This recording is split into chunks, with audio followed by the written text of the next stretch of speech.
Las centrales sindicales en Quito, Guayaquil y otras capitales provinciales marcharon pacíficamente por el tradicional Día del Trabajo. Hubo consignas contra la supuesta concesión del Campo Sacha y la reforma a la jubilación patronal. El Ministerio de Salud vigila y rastrea los contagios de tosferina, inicia una campaña de vacunación y la Secretaría de Salud del municipio dispone el aislamiento de los enfermos. Un grupo de seguridad investiga en el Hospital Carlos Andrade Marín en Quito amenazas de grupos delictivos en contra de funcionarios. Este es el segundo hospital intervenido en el país. Por primera vez en la historia se realizó en Estados Unidos una competencia entre espermatozoides para determinar cuál es el más veloz y por qué. Estados Unidos y Ucrania al fin firman, tras la pugna entre Trump y Zelensky en la Casa Blanca, un acuerdo para la explotación conjunta de minerales ucranianos, incluido el gas y petróleo. En los primeros 100 días de gobierno, Donald Trump usó los aranceles como arma para fortalecer, según él, la economía local, pero eso enervó a los mercados internacionales. Televistazo, en su serie sobre el centenario de Barcelona, reconstruye la fundación del equipo más popular del país y recuerda algunas de sus figuras emblemáticas. Un recorrido nocturno por la selva del Napo y espacios con toboganes, saltarines inflables y puntos para liberar el estrés en Santa Elena, Cuenca, Guayaquil y Quito. Televistazo propone más destinos para las 72 horas de ocio fértil. Amigos, buenas tardes y bienvenidos a las noticias en Televistazo este jueves 1 de mayo. Ecuador contabiliza 321 casos de tosferina. ¿Qué tal, Gaby? Y amigos, buenas tardes. El Ministerio de Salud Pública dispuso intensificar la vigilancia epidemiológica ante esta propagación de la enfermedad.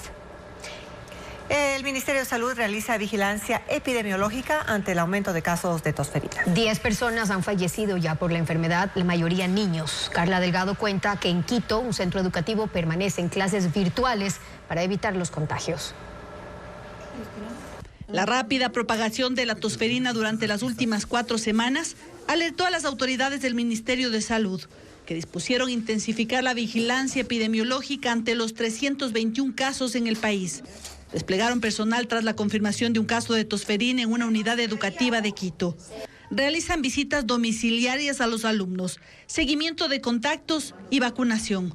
Otra acción dispuesta por esta cartera de Estado es que todos los centros de salud estén abastecidos de vacunas del esquema regular para prevenir la enfermedad y exhortan a la población a adoptar las siguientes medidas de prevención. Mantener una adecuada higiene de manos mediante lavado frecuente con agua y jabón o desinfección con alcohol. Utilizar mascarilla en caso de presentar síntomas respiratorios. Evitar la automedicación. Acudir al establecimiento de salud más cercano ante cualquier síntoma. Y verificar que los niños tengan completo el esquema regular de vacunación. Eso mientras en Quito la Secretaría de Salud dispuso a las escuelas municipales notificar inmediatamente casos de enfermedades respiratorias y resguardarlos con el uso de mascarillas para que la enfermedad no se propague. Y ordenó el aislamiento preventivo de los casos sospechosos. Guayas y Pichincha concentran la mayoría de casos, 158. El Ministerio de Salud emitió lineamientos para la vacunación contra la fiebre amarilla con el objetivo de controlar el virus en el país. La misma se aplica una sola vez, pues proporciona protección de por vida. La población priorizada es la siguiente: personas de 2 a 59 años que vivan en Sucumbíos, Orellana, Napo, Morona Santiago, Pastaza y Zamora Chinchipe. Niños de 12 a 23 meses. Personas que viajen por turismo o trabajo a la Amazonía, así como los ciudadanos que visiten países donde soliciten el certificado internacional de vacunación contra la fiebre amarilla como Brasil o Costa Rica. Ecuador también solicitará este documento a los turistas que vengan de Colombia, Perú, Bolivia y Brasil. Este jueves se cumplen 10 días de la intervención del Hospital Carlos Andrade Marín del IES en Quito. Un equipo élite delegado por el bloque de seguridad del gobierno permanece en esa casa de salud para investigar amenazas a funcionarios. Carla Delgado habló con las autoridades, nos tiene más detalles.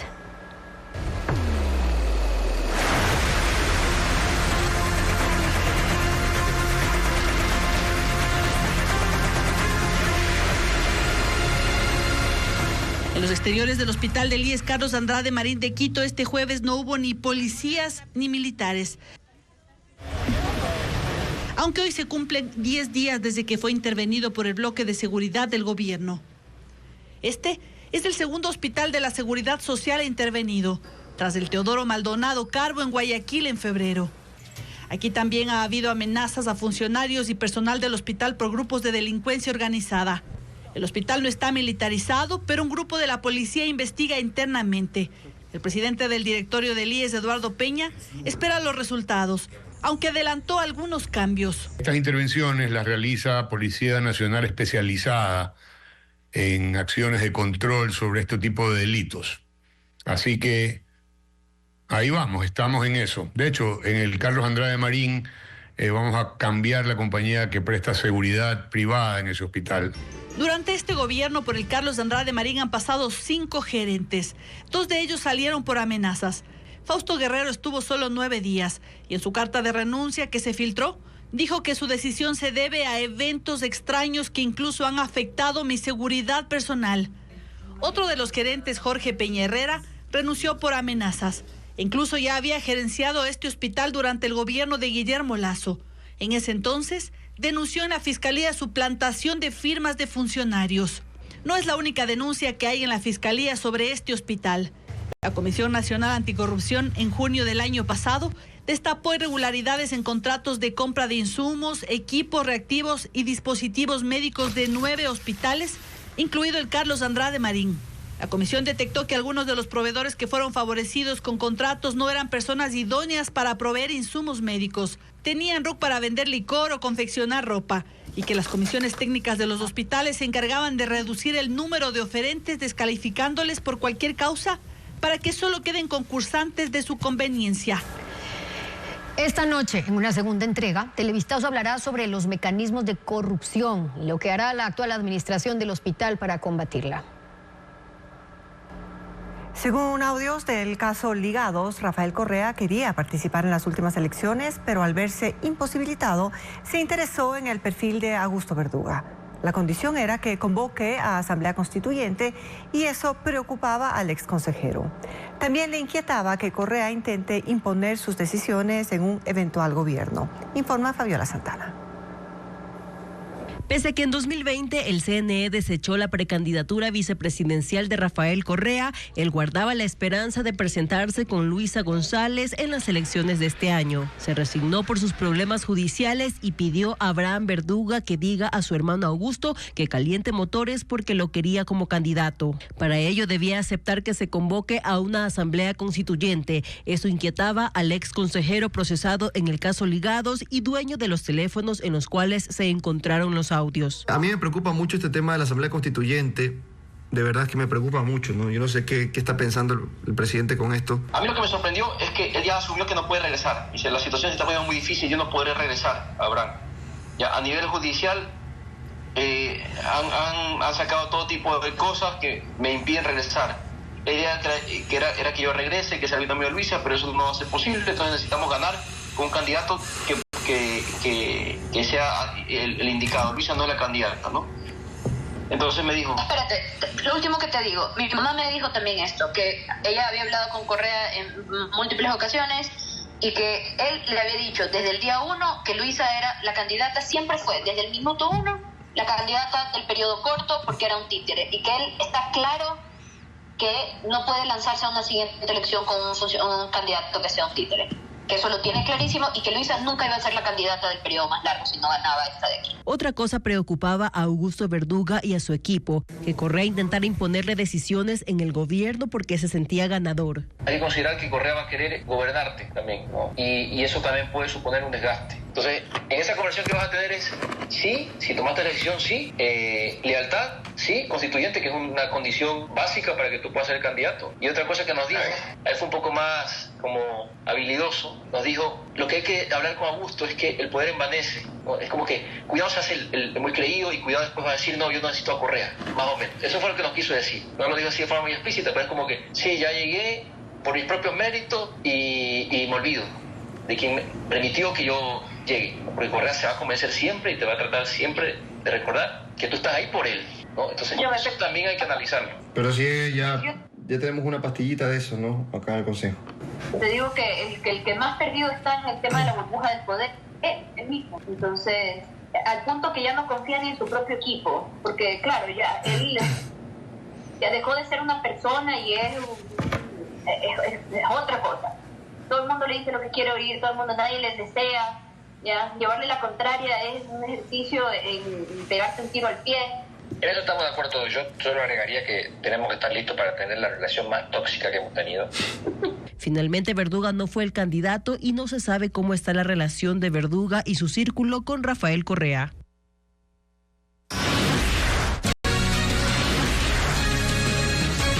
Una pausa y al regresar, las centrales sindicales en Quito, Guayaquil y otras capitales provinciales marcharon pacíficamente por el tradicional Día del Trabajo. Hubo consignas contra la supuesta concesión del Campo Sacha y la reforma a la jubilación patronal.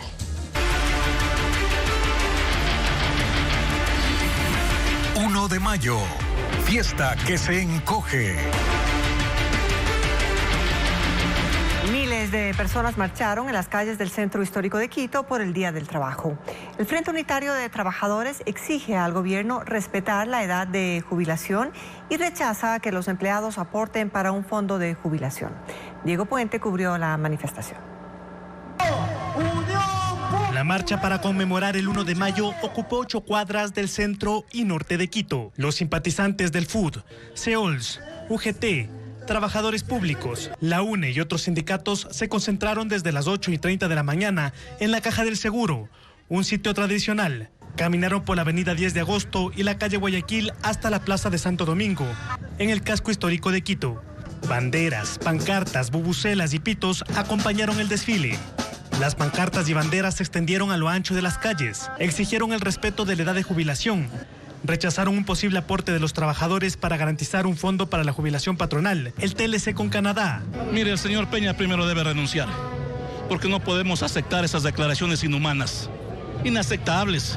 ¿Cómo es posible que diga que antes se morían a los 70 años y que le costaba menos salir y ahora como la gente dura 80 o más, hay que subir los aportes? Los trabajadores petroleros celebraron que Sacha no haya sido concesionada a una empresa privada. Y lo importante de esto es que ahora a la gente ya no le va a sonar extraño el Campo Sacha, sino que van a conocer definitivamente que cada vez que se trate de privatizar este bien público importante, tienen que salir a defenderlo.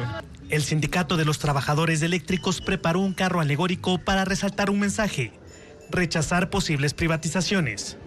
Esta vez el gobierno permitió el paso al centro y no hubo policías para custodiar el avance de los trabajadores. La fuerza pública fue concentrada en las 8 calles de acceso cerca del Palacio de Gobierno. La marcha se desarrolló en total calma. Incluso una delegación de estudiantes desfiló con una banda de paz y bastoneras con música alegre. Hubo mensajes para recordar a Ismael, Josué, Nehemías y Steven, asesinados de forma cruel cerca de la base de Taura en Guayas. La marcha llegó a Santo Domingo cerca de las 11:30 de la mañana. Los dirigentes sindicales dieron discursos desde una tarima, mientras decenas de trabajadores informales aprovecharon la manifestación para aumentar sus ventas. Cientos de organizaciones de empleados del sector público y privado salieron a las calles del centro de Guayaquil para conmemorar el Día del Trabajador. Y entre los principales reclamos estuvo rechazar el aumento de los años para la jubilación patronal. Diego Cuenca describe el ambiente de las manifestaciones.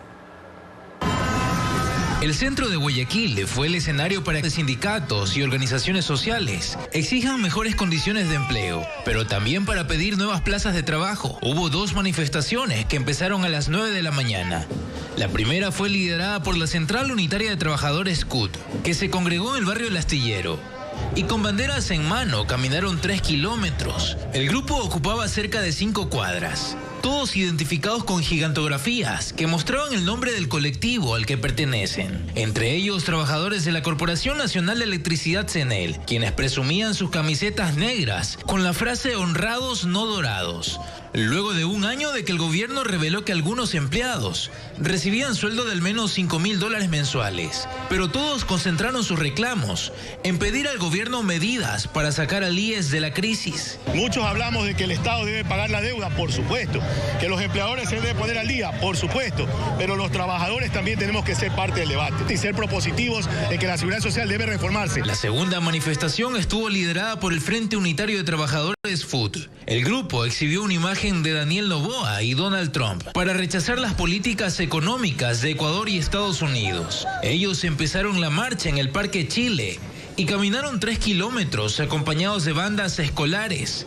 En sus filas estaba el ex candidato presidencial Jorge Escala y otros dirigentes. Y en rechazo a las medidas neoliberales como la pretensión de incrementar el aporte, la edad para jubilarse y reducir las pensiones jubilares en el tema de la seguridad social. Esta manifestación se extendía por al menos 4 cuadras. Ambas marchas avanzaron hasta la avenida 9 de octubre. La CUT se ubicó en una megatarima, donde hubo artistas y el discurso final de sus dirigentes, mientras el FUT se congregó a 3 cuadras, en otro escenario en el Parque Centenario, donde artistas locales cantaron temas de protesta. Con banderas de sindicatos y consignas en favor de la justicia social, miles de trabajadores salieron a las calles en decenas de ciudades de Asia y Europa. Exigen a sus gobiernos más derechos y beneficios laborales. Miles de personas se congregaron este jueves en Manila, capital de Filipinas, con motivo del Día Internacional del Trabajo para exigir un salario justo, la eliminación de la contratación temporal y mejoras en las condiciones laborales. Y en la ciudad de Quezón, las autoridades locales organizaron una feria de empleo como parte de la jornada. En Seúl, capital de Corea del Sur, y también en Taipei, capital de Taiwán, empleados públicos se movilizaron para solicitar a sus respectivos gobiernos reformas que garanticen derechos laborales y condiciones de trabajo dignas. En Estambul, Turquía, las marchas se mezclaron con manifestaciones a favor del excarcelamiento del alcalde Ekrem İmamoğlu, principal rival político del presidente Erdogan para las próximas elecciones. Marcharon hacia la plaza Taksim, donde las concentraciones están prohibidas desde hace una década, lo que desató enfrentamientos con la policía que dejaron 400 detenidos. En Europa, París, la capital francesa, vio cómo sindicatos y ciudadanos mostraron su rechazo al gobierno de Emmanuel Macron. El opositor Jean-Luc Mélenchon, líder del partido La Francia Insumisa, llamó a derrocar al gobierno y defendió derechos como la jornada laboral de 8 horas y la jubilación a los 60 años.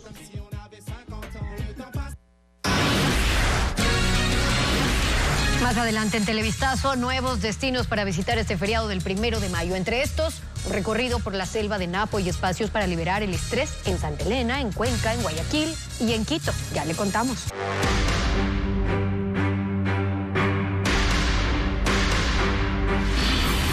Fraude, estratagema de papel.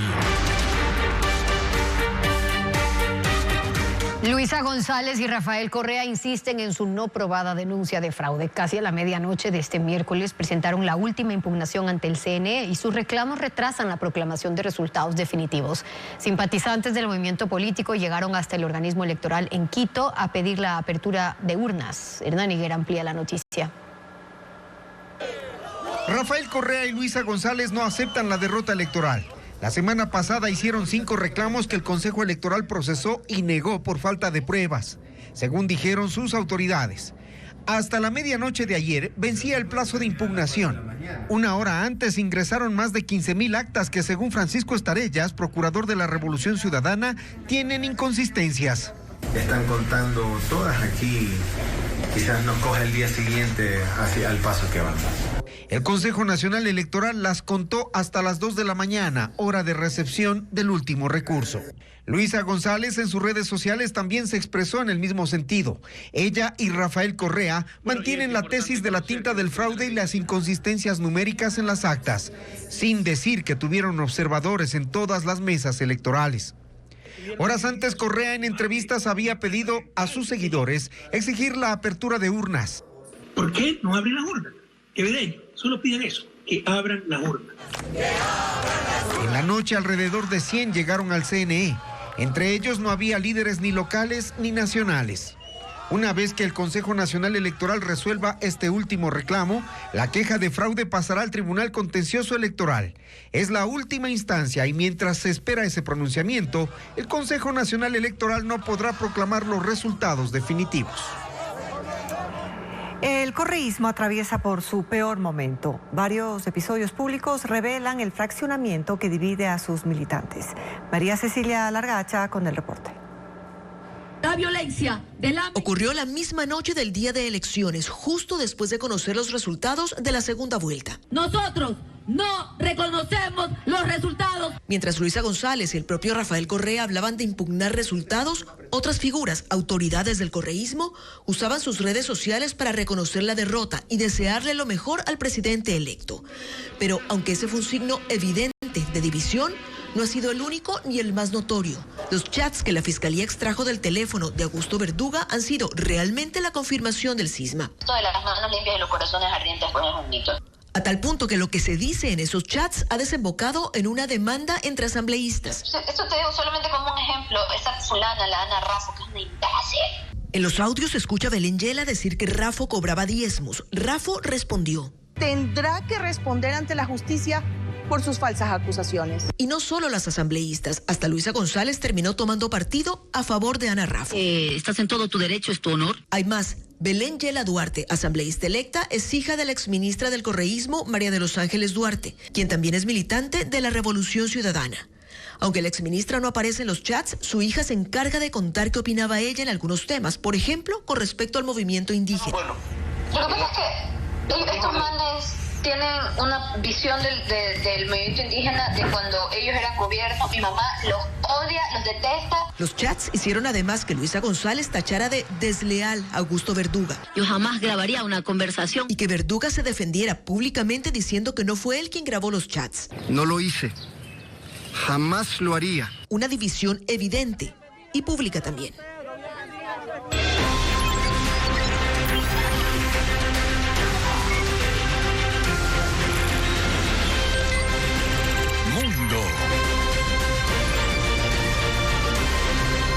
Estados Unidos y Ucrania firmaron un acuerdo para la explotación de tierras raras que permitirá el acceso de Washington a materias primas cruciales y así como gas y petróleo. El trato incluye crear un fondo de inversión para la reconstrucción de Ucrania. Después de meses de negociaciones, Estados Unidos y Ucrania firmaron un esperado acuerdo para la explotación de minerales ucranianos.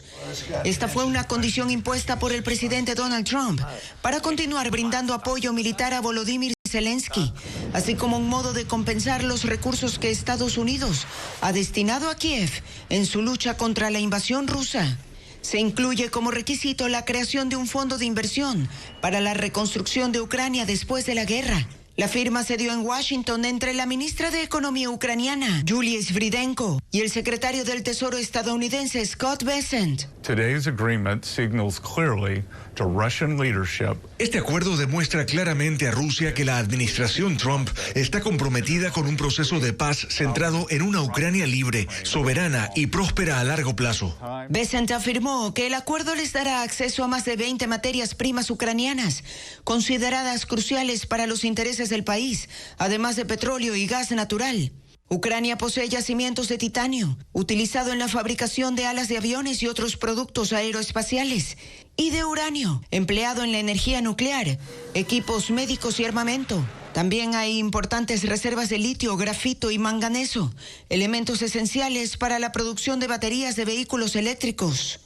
Esta firma fue posible luego de nuevas conversaciones, después del impasse surgido entre Trump y Zelensky en la Casa Blanca el 28 de febrero, día en que originalmente debía cerrarse el acuerdo.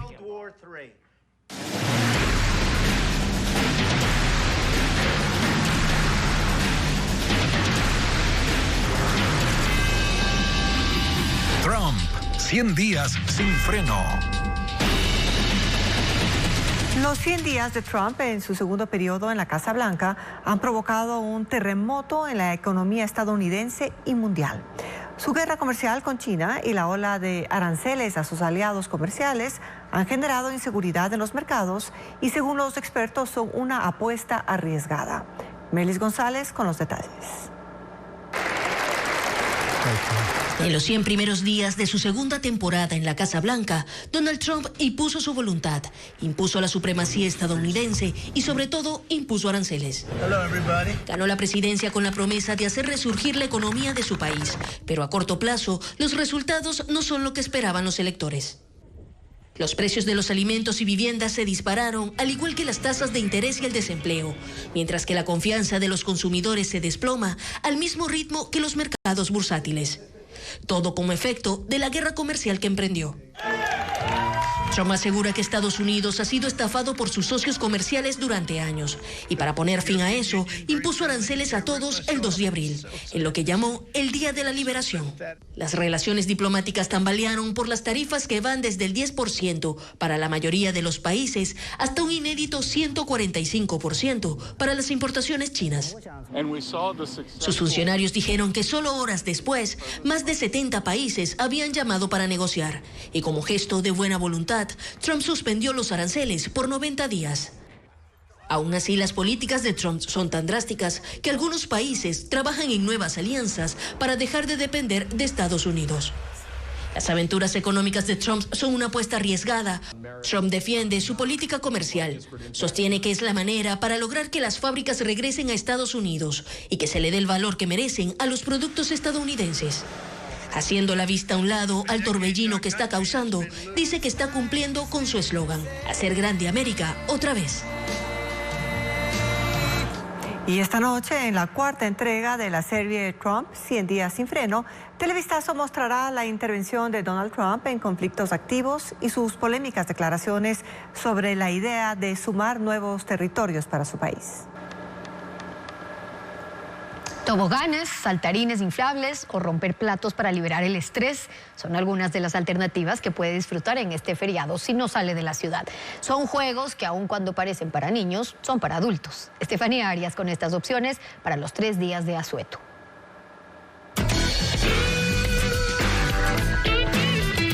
Si pensó que al ser adulto no podía disfrutar de un tobogán de 80 metros de alto, de la rueda del hámster o de un saltarín, es porque a Rainbow Park le falta ir.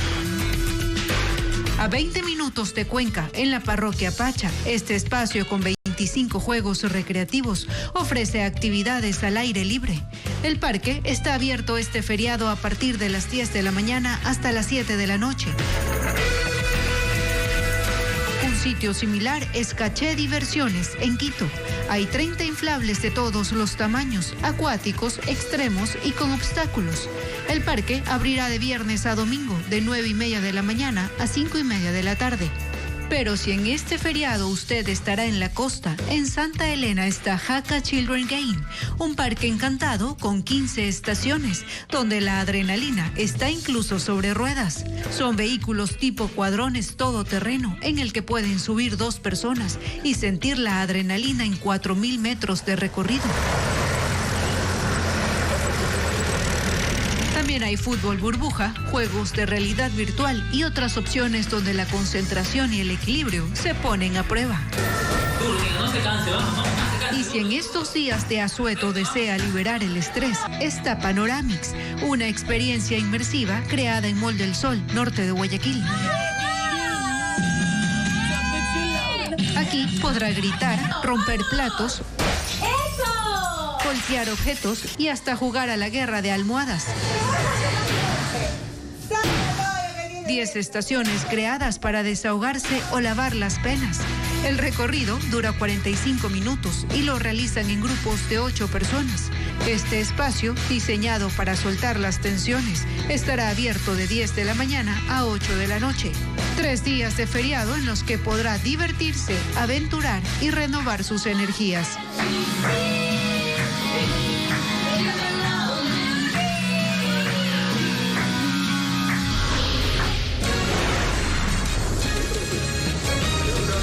En breve, un especial de Televistazo sobre el centenario de Barcelona, que reconstruye la fundación del equipo y recuerda a sus figuras emblemáticas.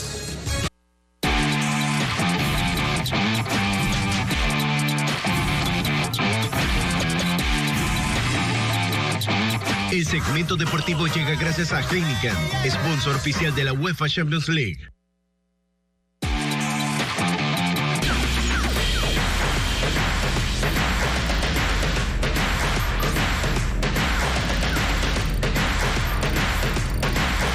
Barcelona, 100 años a pesar de todo.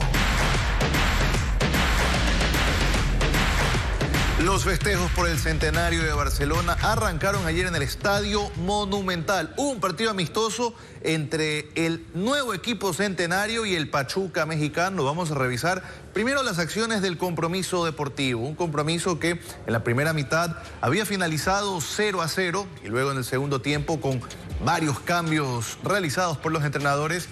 Bueno, allí Barcelona se terminó imponiendo 4-0. Al minuto 70, un pase largo para Gabriel Cortés, quien definió de esta manera ante la salida del portero. El defensa del Pachuca intenta sacarla, pero la pelota había entrado. A los 76, Pablo Calle tomando un rebote y de cabeza convertía el 2-0. Este jugador formado en las canteras de Barcelona, uno de los juveniles al mando del segundo Alejandro Castillo.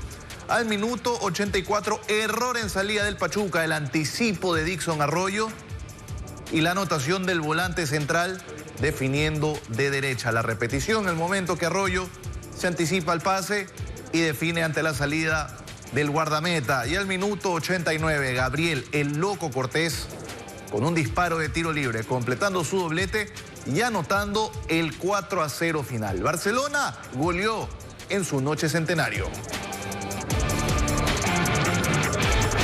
Y la noche centenario arrancó a las 19 horas. Hubo actos conmemorativos para celebrar la historia de Barcelona. La directiva reunió a exjugadores, a exentrenadores y a exdirigentes quienes ingresaron a la cancha del Estadio Monumental. Glorias de varias épocas como Washington Muñoz, Víctor Epanor, Severino Vasconcelos, José Gavica y Matías Oyola fueron muy aplaudidos por los hinchas. Miguel Ángel Brindisi, entrenador finalista de la Copa Libertadores de 1990, le entregó la camiseta del centenario a Guillermo Almada. Hubo shows musicales, Trébol Clan, Tito el Bambino y Grupo Nietzsche deleitaron a los aficionados y también a los jugadores con sus mejores éxitos. A las 11:55 de la noche inició la cuenta regresiva y a la medianoche, con la llegada del centenario, empezó el espectáculo de fuegos artificiales. Barcelona de esta manera cumplió 100 años y su afición lo sigue celebrando. Un día como hoy, hace 100 años, inició la historia del equipo más popular del Ecuador. En una esquina del barrio del Astillero, un grupo de jóvenes tuvo una idea que luego se convirtió en un sentimiento nacional. Esta es la historia de Barcelona Sporting Club.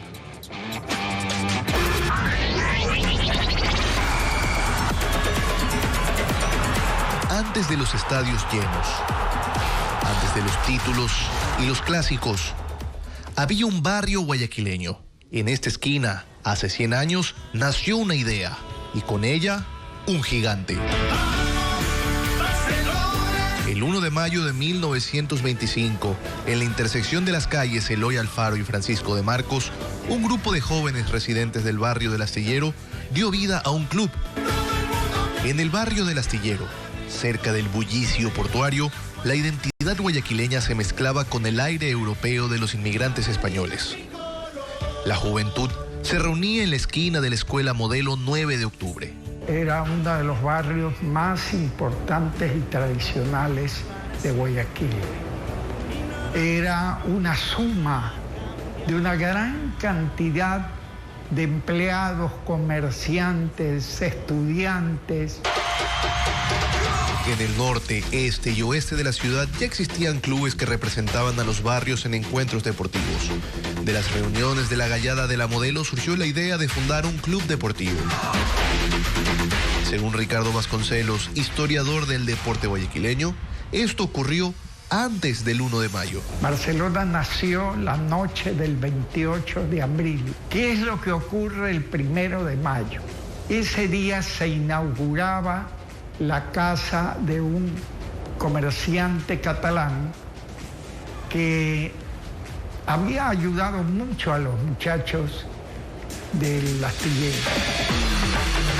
Ese español era Eutimio Pérez, un capitán que además era cuñado del primer presidente del club, Carlos García Ríos. Los jóvenes del astillero le pidieron posesionar a la directiva en su casa. El directorio ya había sido electo el día 28 de abril. Y en esa reunión se posesiona el directorio. Y en homenaje al señor Pérez Arumí, que era el hombre que les había facilitado el escenario, deciden que ese día de la inauguración de su casa sea en el futuro el aniversario de Barcelona. Además de los jóvenes guayaquileños, cuyas edades estaban entre los 20 y 25 años, participaron industriales del barrio, españoles, italianos, uruguayos, chilenos y ecuatorianos.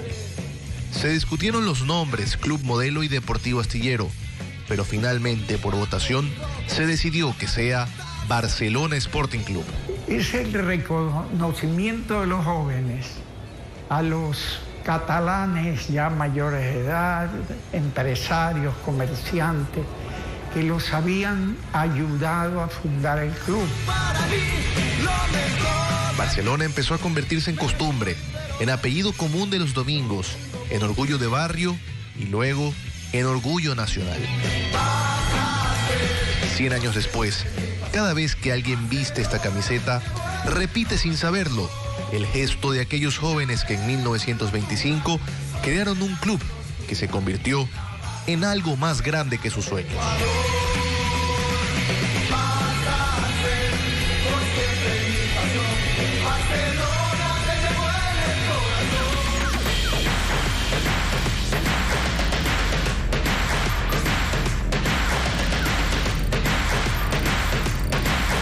Barcelona, 100 años a pesar de todo.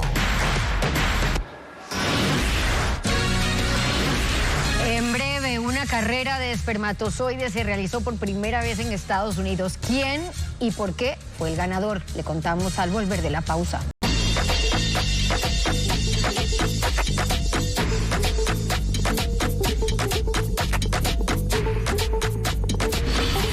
Feriado, 72 horas de ocio útil.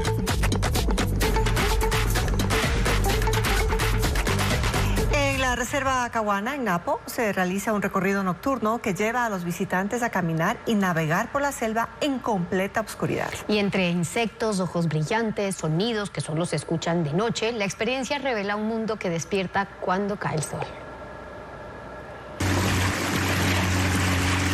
Bajo el último resplandor del atardecer comienza esta excursión en la selva de Napo. Con linternas en mano, un guía certificado reúne a este grupo de 20 turistas para cruzar el río desde Puerto Misaguallí hasta la reserva de Caguana.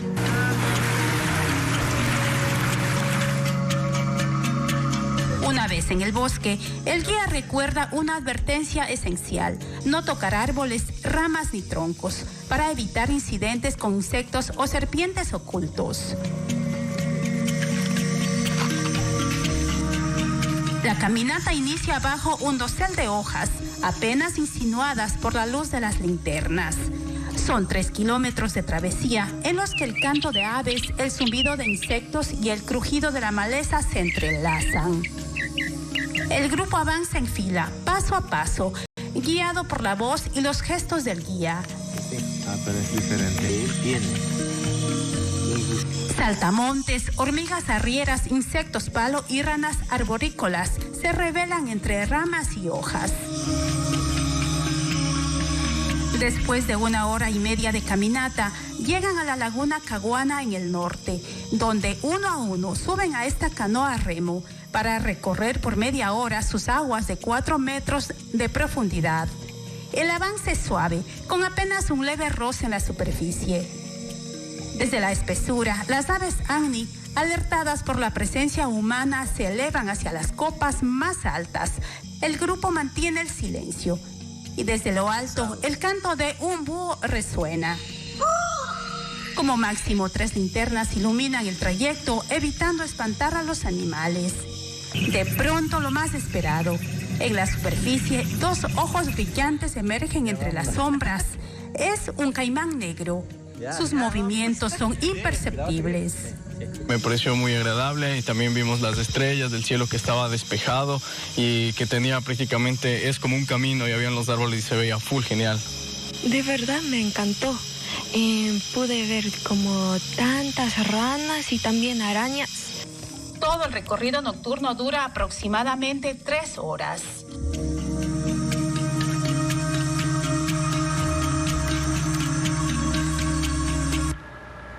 Hay carreras de ciclismo, de automóviles e incluso de robots contra humanos, pero en Estados Unidos organizaron la primera carrera de espermatozoides. Así es, y el objetivo fue promover hábitos de vida más saludables. Las imágenes de la competencia a continuación. La carrera de espermatozoides duró 1 minuto y el más rápido no solo fecundó, sino que fue ampliamente aplaudido por el público. 400 espectadores la siguieron en directo y 202,000 personas se conectaron por YouTube a este evento organizado en un campus universitario en Los Ángeles. Tristan Milker, de 20 años, y Asher Proger, de 19, fueron los competidores.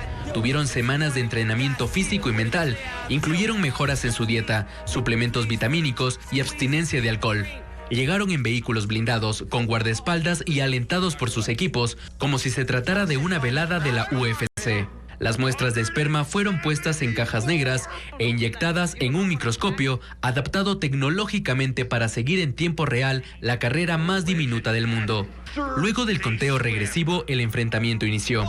Cámaras de alta resolución amplificaron cientos de veces los espermatozoides para ver sus movimientos en la pista. Atravesaron un circuito de 20 centímetros, diseñados para simular el sistema reproductivo femenino. Señales químicas y dinámicas de fluidos recrearon un recorrido lo más biológicamente posible.